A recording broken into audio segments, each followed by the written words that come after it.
ఈ లోతు అనేటువంటి వ్యక్తి చాలా అందమైనటువంటి దాన్ని ఆశించి వెళ్ళాడు, కానీ అతని జీవితంలో అన్నీ కోల్పోయాడు. ఏది తను చేసుకోవాలనుకున్నాడో సంపాదించాడు, అది పోయింది. తన భార్య పోయింది, పిల్లలు ఇద్దరు మిగిలారు. మీకు అందరూ తెలుసు కదా. వాళ్ళు ఏదో గుహలో ఉన్నారు. అక్కడికి వెళ్ళవయ్యా, ఆ పర్వతం ఎక్కువయ్యా అంటే అక్కడ దాకా నేను నడిచి వెళ్ళలేను బాబు, ఎక్కడ ఉంటాను అన్నాడు. అది కూడా దర్శనానికి వ్యతిరేకంగానే ఉన్నాడు, అది కూడా దేవుని మాటకి వ్యతిరేకంగానే ఉంటాడు. ఎందుకంటే పైపెచ్చు అతని గురించి బైబిల్ ఏం చెబుతాడు? నీతిమంతుడే.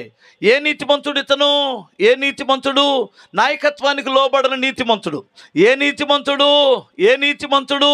సహవాసానికి దూరమైన నీతిమంతుడు. ఏ నీతిమంతుడు? అన్య జనులతో కలిసి పాపిష్టి క్రియలు చేసే నీతిమంతుడు. ఏ నీతిమంతుడు ఇతడు?